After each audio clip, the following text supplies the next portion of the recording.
Good evening everyone. कल हमने हड़प्पा सभ्यता का एक महत्वपूर्ण टॉपिक जो कि नगर नियोजन से रिलेटेड था वो किया था। आज हम हड़प्पा सभ्यता के सामाजिक एवं धार्मिक जीवन के बारे में बात करेंगे। और यदि किसी भी समाज की बात करें तो वहाँ के सामाजिक जीवन को समझने के लिए कुछ महत्वपूर्ण बिंदु है जिनको देखना पड़ता है और उसी से हम वहाँ के सामाजिक जीवन के बारे में पता लगा सकते हैं। यदि हम हड़प्पा सभ्यता की बात करें तो वहाँ के समाज को समझने के लिए स्त्रियों की दशा, खान पान, वेशभूषा और मनोरंजन, इन सब स्थितियों में पर हमें जो है अपना केंद्र बनाना होगा ये समझने के लिए कि वहाँ का जो है समाज कैसा था। तो आइए देख लेते हैं। यदि समाज की बात करें तो यह कई वर्गों में विभाजित समाज था। यदि 3 वर्गों की बात करें, एक वर्ग जो विशिष्ट वर्ग था और दुर्ग और गढ़ी क्षेत्र जो हमने बात की थी उसमें निवास करता था।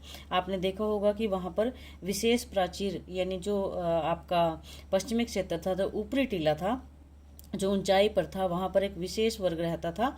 कि उसका कैसे पता हम लगाएंगे, क्योंकि वो जो क्षेत्र है वो रक्षा प्राचीर से घिरा हुआ था। हमने बात की थी कि अंदर कच्ची ईंटें हैं, बाहर पक्की ईंटें हैं और इस तरीके से वह 4 दीवारी से घिरा हुआ था। ये हमने कल बात भी की थी कि जो गढ़ी क्षेत्र है, दुर्ग क्षेत्र खासतौर से पश्चिमी टीला जिसको कहा गया था, वो जो क्षेत्र है वो रक्षा प्राचीर से घिरा हुआ था। तो ऐसे हमें बहुत सारे यहाँ पर मोस्टली जो क्षेत्र थे वो ऐसे ही हमें मिले थे। हमने अपवादों की बात भी की थी। तो पश्चिमी क्षेत्र जो है निवास स्थान था और वो दुर्ग क्षेत्र था। तो विशेष जो वर्ग था, विशिष्ट जो व्यक्ति थे वहाँ पर रहते होंगे, ऐसा हम यहाँ पर अनुमान लगा सकते हैं। 3 वर्ग, दूसरे वर्ग में देखें, हाँ, मध्यम वर्ग था और एक कमजोर वर्ग था। मध्यम वर्ग का हमें कैसे पता लगा कि भाई जो निचला जो नगर जो क्षेत्र था वहाँ पर सैनिक थे, शिक्षक थे, किसान थे, कारीगर थे, व्यापारी थे, इस तरह के जो लोग थे वो वहाँ पर निवास करते थे। मजदूर और दास वहाँ पर निवास करते थे। तो समाज में इस तरह के 3 वर्ग हमें देखने को मिलते हैं। अब जो गढ़ी क्षेत्र था, ऊंचा जो क्षेत्र था, वहाँ पर ये विशिष्ट वर्ग जो रहता था और जो नीचा जो क्षेत्र था, पूर्वी टीला जो था नगर क्षेत्र, उसमें ये जो मध्यम या निम्न स्तर के जो कार्य करने वाले जो लोग थे वो वहाँ पर निवास करते थे। यदि हम बात करें पश्चिमी क्षेत्र की तो इसमें विशेष सुरक्षा प्राचीर थी, ये हमने बात कर ली।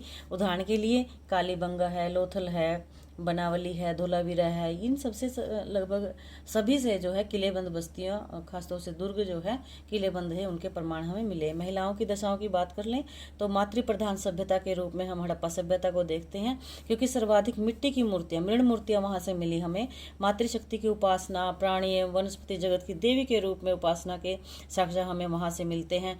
गर्भ से निकलता हुआ वृक्ष हमें दिखाई देता है। तो ये सारी की सारी जो चीजें हैं ये ज्यादा से ज्यादा मातृ जो है मातृ यानी मिट्टी की जो मूर्तियां जो मिली है वो मातृ प्रधान है। तो इससे क्या पता लगता है कि महिलाओं की जो दशा है वो अच्छी दशा वहां पर रही होगी। यदि बात करें खान पान की तो खान पान कैसा था, तो इसको हम बात कर लेते हैं कि वह शाकाहारी और मांसाहारी दोनों ही तरह का जो खान पान उनका था। उनके जो मतलब डेली का जो भोजन था वो शाकाहारी भी था और मांसाहारी भी हमें देखने को मिलता है। हड़प्पा सभ्यता में लगभग 9 प्रकार के जो फसल हैं वो सभी के सभी वो अपने उसमें खान पान में यूज करते थे। गेहूं है, जो है, मटर है, रागी है, दालें हैं और चावल है, फल सब्जियां, साग सब्जियां, ये सभी के सभी उसके क्षेत्र में आते थे। तो इसी तरीके से मांसाहार में हमें कई जगह पर हमें पशुओं की हड्डियां जले हुए रूप में मिली है। तो इससे ये पता लगता है कि वहाँ के जो लोग हैं वो मांसाहार भी करते होंगे। इसके बाद है वेशभूषा। वेशभूषा की यदि बात करें तो वस्त्र हैं।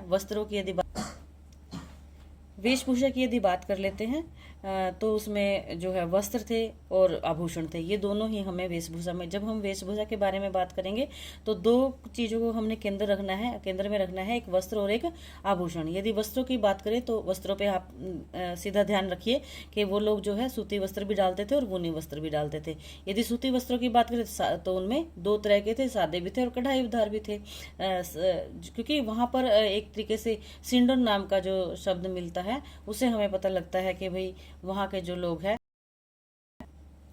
तो वहाँ के जो लोग हैं वो सूती वस्त्र भी डालते थे, ऊनी वस्त्र भी डालते थे। सूती वस्त्रों में सादे और कढ़ाईदार, जैसा कि हमें पृष्ठ की जो मूर्ति मिली है कहाँ से, मोहनजोदड़ो से जो पुरोहित की मूर्ति मिली है, उसने एक साल ओढ़ी हुई है, आपने देखा हो, और उस साल के ऊपर ना कढ़ाई टाइप में फ्लावर्स वगैरह से बने हुए हैं। तो इससे ये अंदाजा लगाया जाता है कि वो वहाँ के जो लोग हैं वो कढ़ाईदार वस्त्र या फिर छापे वाले वस्त्र, इस तरीके से कढ़ाई वाले वस्त्र जो है वो डालते थे। ऐसे ही सूती, क्योंकि वो मवेशी रखते थे तो वहाँ पर ऊनी वस्त्र भी वो डालते होंगे। तो इस तरीके से हमें, जैसे सूती की यदि बात करें तो एक कपड़े के निशान मिले हैं बर्तन पे, और एक जगह से मोहनजोदड़ो से ही एक चाकू मिला है जो कपड़े में लिपटा हुआ मिला है, वो कपड़े के निशान उसके ऊपर मिले हैं, क्योंकि इतने दिनों में देखो वो चीज़ें ना खत्म हो जाती हैं।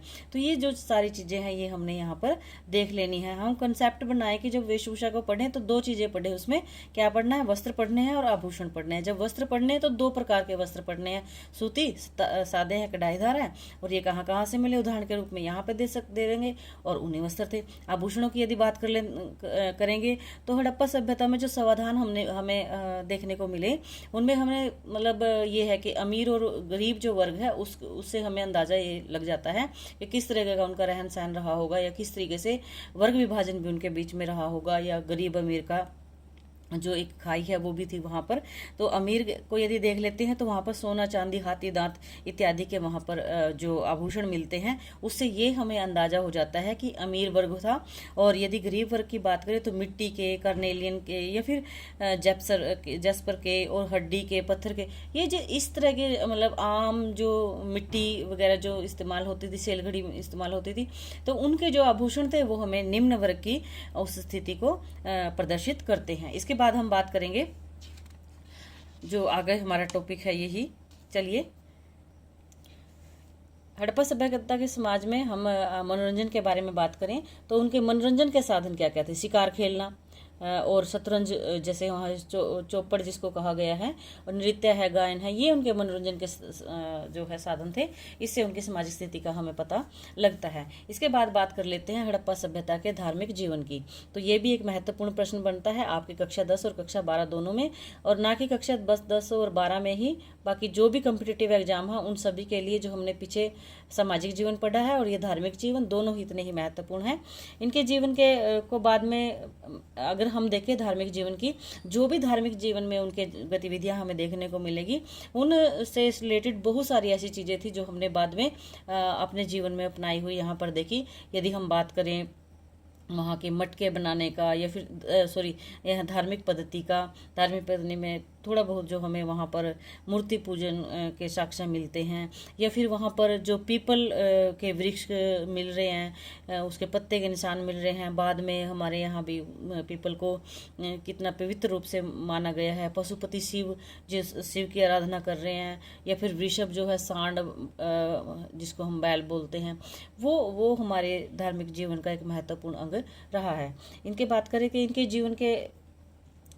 जीवन या फिर इनकी जो धार्मिक परंपराएं हैं उनको बाद में भारतीय समाज ने अंगीकृत किया गया। इस बारे में हमें यहाँ पर सोचने की जरूरत है कि कुछ चीज़ें ऐसी रही हैं। अब देखिए, धार्मिक जीवन के दो पक्ष होते हैं, एक दार्शनिक पक्ष और एक क्रियात्मक पक्ष। यदि दार्शनिक पक्ष की बात करें तो वो उसकी जानकारी हमें नहीं है। क्यों नहीं है? क्योंकि लिपि जो है वो पढ़ी नहीं गई। जो हड़प्पा सभ्यता की लिपि है वह लिपि पढ़ी नहीं गई, इसीलिए हमें उनके दार्शनिक पक्ष के बारे में कुछ भी अंदाज़ा हम नहीं लगा सकते कि वो किस तरीके के बारे में क्या कुछ सोचते थे, कैसे उनके विचार थे, उसके बारे में नहीं पता। उसके बाद क्रियात्मक पक्ष की यदि बात करें उसके बारे में हम अंदाज़ा लगा सकते हैं। वो क्या है? सिंधु सभ्यता के लोग धर्म में विश्वास रखते थे, हाँ जी, और 3 महत्वपूर्ण देवताओं की पूजा करते थे। और ये 3 देवता कौन से थे? मातृदेवी है, मातृशक्ति के रूप में, पर्यावरण के रूप में उसको पूजा जाता था। एक पशुपति शिव की पूजा वो करते थे। इसके जो साक्ष्य है मोहनजोदड़ो से जो मोहर प्राप्त हुई है, जो अर्नेस्ट मैके ने जिसको खोजा था, और पशुपति जो नाम था वो जॉन मार्शल ने दिया था। तो ये हमारा जो है टॉपिक है ये पशुपति शिव की जो पूजा हो रही है वो किस तरीके से एक मोहर पे हमें एक देवता के रूप में मिला है और उसको जोड़ा है। वो अलग बात है कि कुछ लोग उसे जैन धर्म के जो ऋषभ देव है उनके साथ भी जोड़कर देखते हैं। वृषभ की पूजा की यदि बात करें तो एक सिंह वाला देवता या बैल जिसको कहा जाता है उसकी पूजा भी यहाँ देखने को मिलती है। यदि बात करें मूर्तियों के नज़दीक धुएं के निशान मिले हैं। इसे ये कहीं ना कहीं थोड़ा बहुत अंदाजा हमें देखने को मिलता है कि मूर्ति पूजा के वहाँ पर साक्ष्य हमें मिलते हैं। छोटे छोटे शिवलिंग मिले हैं, तो ये भी एक धार्मिक चिन्ह के रूप में हमें यहाँ पर देखने को मिलते हैं। तो ये छोटा सा टॉपिक हड़प्पा सभ्यता का सामाजिक और धार्मिक जीवन। कल एक नया टॉपिक करेंगे, तब तक के लिए धन्यवाद।